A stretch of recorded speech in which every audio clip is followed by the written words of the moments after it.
Christ Triumphant, June 17th, Daily Devotional by Ellen G. White. Wrong choices in friends produces evil consequences. As for these 4 children, God gave them knowledge and skill in all learning and wisdom. And Daniel had understanding in all visions and dreams. Daniel chapter 1, verse 17. You will go through this world but once. Then do not choose as companions young men or young women who will lead you in wrong paths. Turn away from these tempters, for they are Satan's helping hand, used by him to beguile souls to dishonor God. Do not give the enemy any advantage. Study the history of Daniel and his fellows.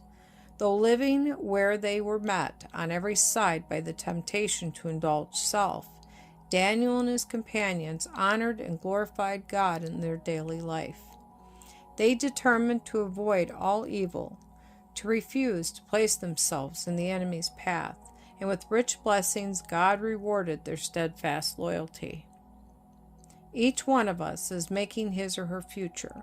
All who desire the life that measures with the life of God must take a firm stand against the depravity that is spreading its loathsome disease over the world. They must reject the wrong and choose the right, bravely resisting temptation in every line. They must overcome small temptations, then they will be strengthened to overcome large ones. There are those who say, "You need not be so particular about little matters." In such, conscience accommodates itself to the suggestion of evil until they are educated to do the work that places them in Satan's army. From small wrongs they are led to large wrongs. The lower passions bear sway, holding the entire being in the tyranny of satanic power. The high, noble purposes that might have controlled the life are swept away by self-indulgence.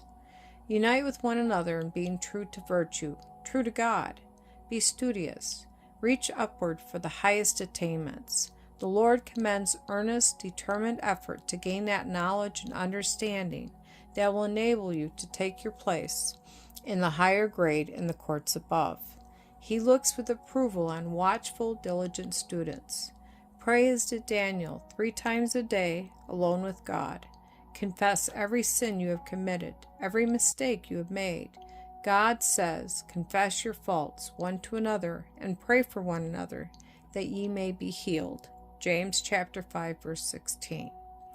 Thus you have built barriers between yourself and sin. You are walking in harmony with God. He has avouched himself as one who will hear and answer your sincere prayers.